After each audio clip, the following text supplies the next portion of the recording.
This is White Plains Week, the weekly roundup of White Plains, Westchester, and world news. With John Bailey, editor and publisher of the daily internet newspaper White Plains Citizen Net Reporter, WPCNR.com. Jim Benneroff, editor and publisher of SuburbanStreet.com and WhitePlains.com. White Plains Week, what's happening, who are the newsmakers, what's in store for the future. The views and opinions expressed on this program are solely those of the participants. White Plains Week is presented on Optimum Cable Channel 76, Verizon Fios Channel 45, and on the internet at whiteplainsweek.com, youtube.com, and wpcommunitymedia.org. Now, White Plains Week. Happy New Year, Mr., Mrs., Ms. White Plains, New York, USA, and the world celebrating tonight. I bring you the New Year's News Roundup on the White Plains Week Stories of the Year 2022, brought to you by the White Plains Annual Ball Drop. What else? 10:30 to midnight Saturday night. The number story still telling its story is COVID that spread to 131,675 persons in Westchester County for the year 2022. That is an average of 10,972 persons a month, 365 cases a day, and 2,532 cases a week. And despite vaccines, we as a country and a county have not contained it since the first wave was stopped 2 years ago. The last, ignoring safety efforts like masks, getting shots, and socializing safely are the keys to controlling it. We may snap the streak of 4 consecutive weeks of 2,000 cases a week this week, but it's looking like we're not going to do that. COVID affected us every day with messages and skepticism, changing attitudes every day, but now it is up to you to take care of yourself. Otherwise, this plague continues strong and getting stronger. Top story 2 is inflation, and it is not stopping. The inflation rate was 7.3%. It affected food, gasoline, heating oil, electricity, and no one knows when it will stop. The Fed keeps tinkering, businesses keep raising prices, and we keep spending. Politics was the third and most disgraceful story. We learned that politicians up in the legislature in New York State think it is all right to fix elections by redistricting in the favor of the Democratic Party advantage. They did that last spring, and that fallout from that cost New York seats in Congress because they ignored the law. They said it's okay to cheat. You'll see what we mean. Westchester cracked down on gun running, the racket of selling gun parts through the mail. That created untraceable guns. Westchester District Attorney Roca announced this in January. Reginald Lafayette of the Westchester County Board of Elections died in January. He had served for 25 years as Democratic chair of the Westchester County Board of Elections, best known recently for overseeing voting to paper trail voting machines without a hitch, an extraordinary achievement. Former White Plains councilperson Joe Falcone, lifelong resident of White Plains, died in January. She was an activist, outspoken on issues, and made it her business to tackle problems and solve them. Mayor Tom Roach said Joe Falcone was a straight-shooting powerhouse of a woman, a fierce advocate for the underdog, and a trailblazer for women. She touched the lives of so many and in and around her community, unquote.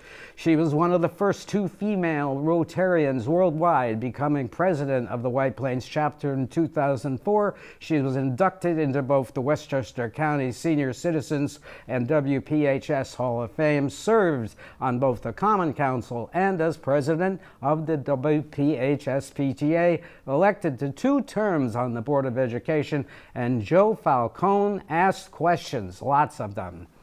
7 inches of snow blanketed White Plains last January, a harbinger of a very cold winter and an even hotter summer.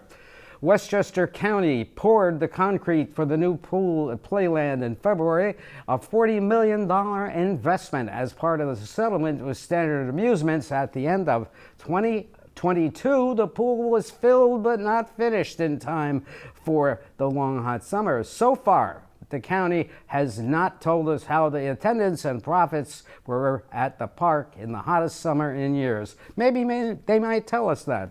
Governor Hochul announced February 10th, the numbers are clear. We are seeing major improvement on the key metrics we've been tracking throughout this pandemic. She said we are not where we were in early December and want to thank New Yorkers for doing the right thing to help us get through this winter surge. But make no mistake about it, this pandemic is not over, given the rapid decline of cases and hospitalizations. We are now lifting the statewide mask or vaccine requirement for indoor businesses starting today, February the 10th. This is what the Governor Hochul announced on that date. Now, the mask requirement remained in effect statewide for specific settings, but this was significant. Vaccines, that's George Latimer getting his. He had turned the tide, but the vaccines have turned the tide sharply after the explosion in January. At the end of February, 525 persons were coming down with COVID, significantly lower, but there was another threat to our youth. Dr. Shalita Amler announced to combat the rising overdoses on fentanyl-laced drugs, the county was equipping police officers with Narcan on-the-spot administered overdose stopper. Con Edison's request for electric and gas rates increase caused state senators Andrea Stewart Cousins and Shelley Mayer to call for a suspension of increases due to the impact on consumers. That has not happened, but the increase is not yet approved by the Public Service Commission. Con Ed is earning record profits, as Paul Feiner, supervisor of the town of Greenburgh, pointed out.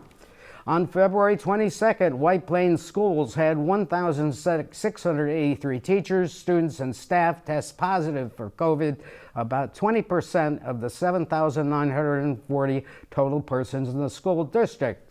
This tracker that kept parents informed on the spread or lack of spread in the White Plains schools has now been discontinued as of the fall of this year.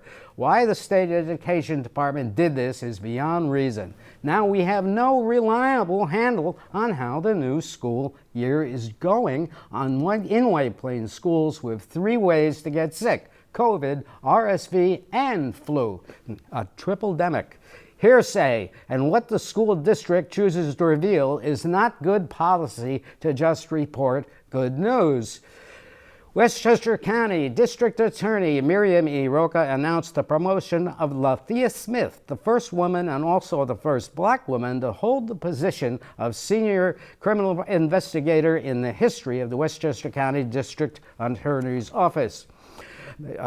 Ms. Roca said Lathea Smith is an extraordinary talented investigator who has dedicated her life to making her community safer through a career in law enforcement. The April gas tax really was a great plus for George Latimer. A $4 a gallon, as the gas price rose to $4 a gallon, County Executive Latimer lowered the county sales tax on gasoline to bring the cost per gallon to $3 in Westchester. The legend of the hour, Westchester's William O'Shaughnessy of WVOX died in May at the age of 80. He owned WVOX 1460, the Vox Populi of the county. He coined the name Golden Apple for Westchester, delivered editorials on the air you could not turn off. They were so well written. He was the best interviewer I ever heard, inevitably tapping into his interviewees' most interesting insights. Like Bill Veeck, the baseball owner, Mel Allen, Vin Scully, Ed Morrow, he was good, really good.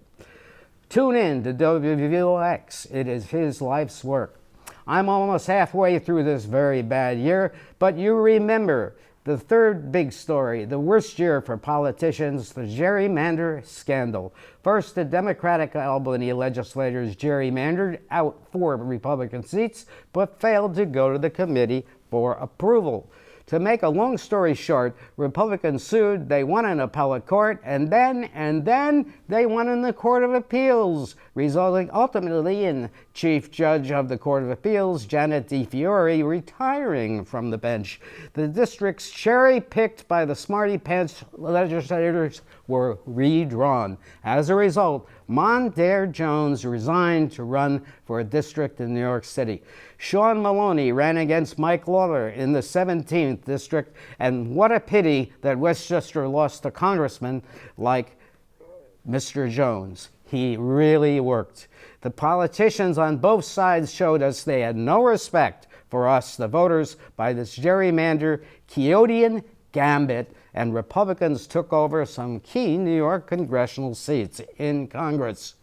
As a side mess to his 2 sets of primaries were set up by the district redrawing official primaries. Governor Hochul defeated Tom Suozzi and Jumaine Williams to run in the fall. That's in June.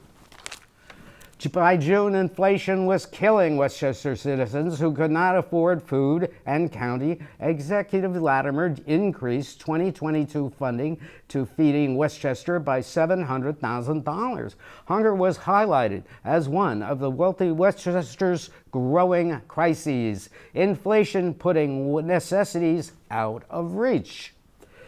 When the Supreme Court struck down New York's gun law on concealed carry permits, Governor Hochul and Letitia James, the Attorney General, came with adjusted concealed carry laws, now in effect, but still face lawsuits to overturn them. According to Newsday yesterday, these suits are still in the court system. Westchester Power, the cooperative organization of 24 towns and communities, including White Plains, announced in June it could not negotiate a competitive rate and would go out for re-auction of bids. And power would be supplied to Westchester Power consumers like me by Con Ed at Con Ed rates. That started for me in August, and I paid 11 cents a kilowatt hour instead of the 7.8 cents that I and the rest of White Plainsians who were Sustainable Westchester participants. And you know what? No politician made a peep about this except Marshall Dillon, Paul Feiner, supervisor of Greenberg, the man who broke the story. Since when do ESCOs not compete for the big Westchester dollar? Con Ed did promoting monthly, offering us a 16-cent kilowatt hour. How generous of them, a green rate. What a deal. If I were in Albany, I would have squawked whatever Con Ed gets. The politicians roll their eyes and say, "What, me worry about you, Mr. and Mrs. White Plains?" Nobody talked up about this, and it's a disgrace. This is another big story that attracted little interest in big media who love full-page ads from utilities. July, halfway done, folks. The Overture opened in July. It is the second building to open as part of a plan to revitalize the Winbrook projects in the 15 years this effort has been going. In August, after 10,298 new infections, the month of July, after the July holiday weekend, August infections declined 39% to 6,325, down to one person infecting one-half a person spread rate. I was optimistic on COVID containment after this month, but it was not to be, as you will see. In August, the August primaries for state and assembly races took place with, as expected, low turnouts. In the congressional primary for White Plains' 16th Congressional District, Jamal Bowman defeated Vidat Gashi, the county legislator, and Catherine Parker, another county legislature. But had either Gashi or Parker not run, as you can see from the totals, either one might have been defeated Bowman. Big fields in primaries, split votes. Meanwhile, Sean Maloney defeated Alessandra Biaggi in the 17th, aiming to defeat Mike Lawler, the winner of the Republican primary. Mr. Lawler, the Republican, wrested the seat from Mr. Maloney and now goes to Congress because of redistricting. In September, Cardinal Timothy Dolan came to Archbishop Stepinac High School in White Plains in September to celebrate Mass and bless the school on its 75th anniversary. The Cardinal is a wonderful friend to Stepinac and an inspiring presence wherever he goes. We thank him for his interest in White Plains, New York, USA, and his respect for Archbishop Stepinac, who has done wonders increasing their high-tech ability to train and also attract a terrific minority of students. In September, the city administration and Common Council allowed upgraded regulations for monitoring new wireless installation of transmitters on locations throughout the city to go into effect. It allowed Verizon to begin installing 5G transmitters across the city. So much for listening to science. In October, Westchester County, the third quarter single-family home sales of 2006 declined 15.6% compared to the third quarter of 2021. However, when compared to the third quarter of 2019, single-family home sales in Westchester were up 3.4%. Prices continue to hold, but you have to wait a while to sell your place. Now, moving into November, Kathy Hochul, governor, became the first woman elected governor of New York State, defeating Lee Zeldin by 7% of the vote. Jamal Bowman won the 16th seat district easily, defeating Miriam Flisser, the Republican, and Andrea Stewart Cousins and Shelley Mayer won the 37th and 35th Senate districts in New York State. Mike Lawler, the Republican, ousted Sean Patrick Maloney from Congress with a comeback in the wee hours. It shows you never can go to bed early on election night. In November, that is County Executive George Latimer introducing his 2023 county budget. Westchester County Executive Latimer signed his 2023 Westchester County budget, cutting the county property tax levy by $6 million. Flanked by members of Westchester County Department of Emergency Services, Corrections, Probation, and Public Safety. The budget was passed by the County Board of Legislators earlier in the day by a bipartisan 17-0 vote. The total budget is $2,365,000 and includes Latimer's fourth county property tax cut in a row. The 2022 budget, just to dig into it just a little bit and show you where we're headed, was $2.2 billion in 2022. The new 2023 budget increases spending 9% to $2.4 billion. The inflation rate announced by the U.S. government for the first 11 months of 2022 was 7.3%. If the budget continues on this trend of increasing at 9%, the budget will exceed $3 billion in 2026, closing 2022 with a projected $65.9 million operating surplus, and most of that made possible by COVID aid. Now, in the November sales tax dollars, we were really on track for great stuff. Westchester's sales tax collections have grown 11% over 2021. Fueled by the extraordinary 8% inflation. Real growth of the Westchester economy is roughly only 3%.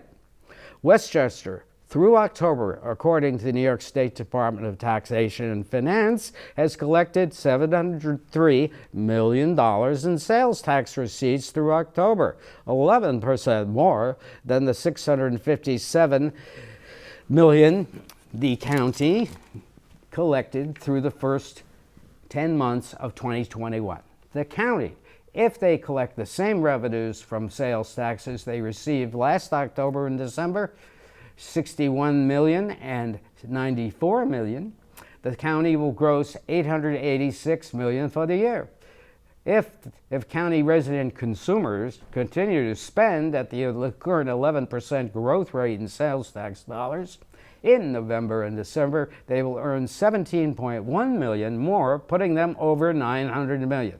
In order to reach the budgeted 909.8 million in sales taxes for 2023, the county has to have a 15% increase in the November-December 2 months in order to reach the 910 million. It is possible. The city of White Plains is up 8% after the first 4 months of its fiscal year, with December to become, with 18,921,000 in sales tax revenues for the city through the first 4 months. If we match last year's November-December figures, we are sitting on 25 million in revenues for the first 6 months. If the city economy matches the last 6 months of 2022, when the city gained 27.3 in sales tax revenues, the city of White Plains will post a $52.5 million sales tax receipts, a sales tax record. White Plains should benefit from some inflation in those months too. If the first 6 months continue at 8% growth in 2023, the city will gain an additional $2 million, creating a final figure of $54.7 million. And that would be wonderful news for the city budget makers. So, moving on into December, the 12th month. The Gedney Association appeal of the Joan Lefkowitz decision ended in October when the Second Circuit Appellate Court in Brooklyn said the judge had erred in their decision, throwing out the Gedney Association suit.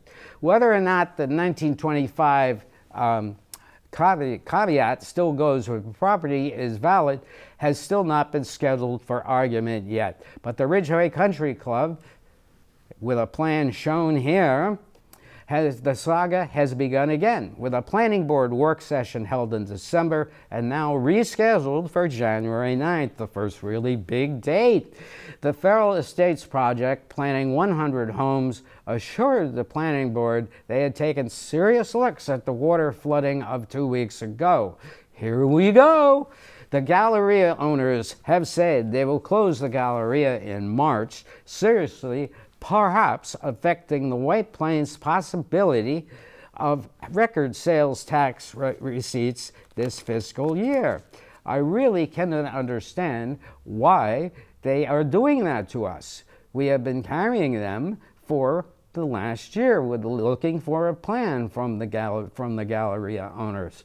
And now they're going to cut our legs off by closing early. I mean, what about carrying it through to the end of the fiscal year and helping the city out? They do not have a plan yet. They do not have a plan yet. I want to really mention that. Perhaps that'll be taken up in one of the first Common Council work sessions in January. It would be nice. They've had a year to figure it out. And as we all know, as my friend Jim Benaroff has said for years, retail in White Plains has been long overbuilt. Now, we have so many projects in White Plains that are building, have not gone up yet, and need multi-use, like retail.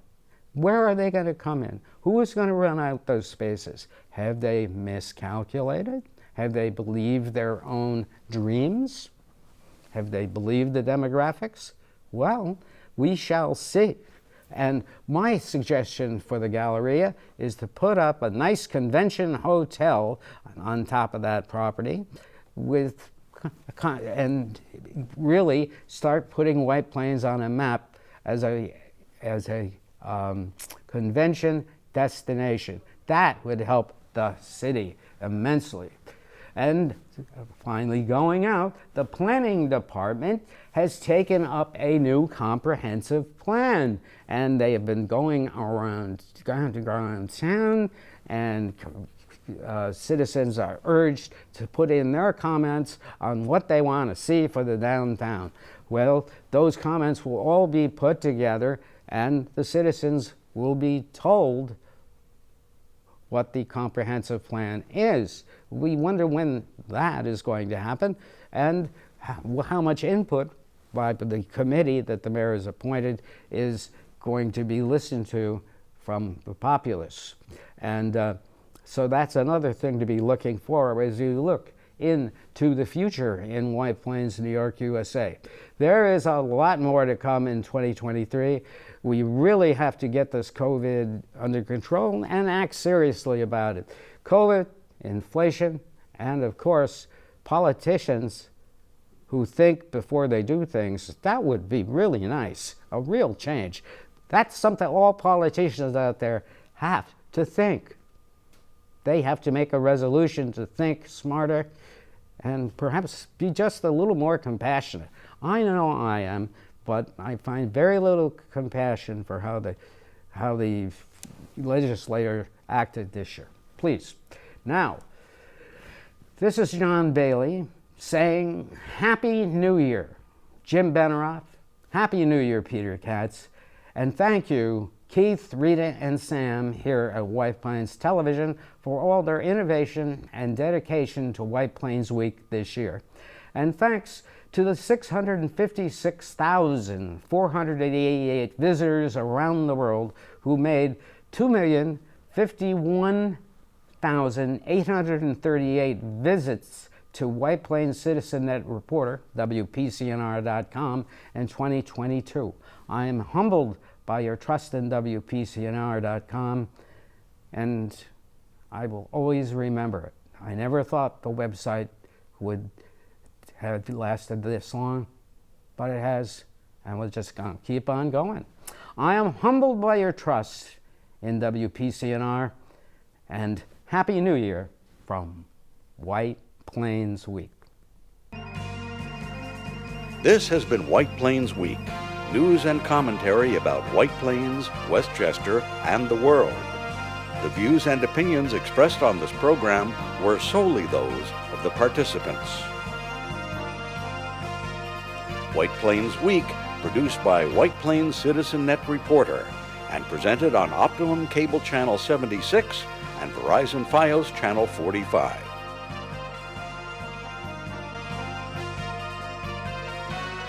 You may view White Plains Week anytime on the internet at whiteplainsweek.com, youtube.com, and wpcommunitymedia.org.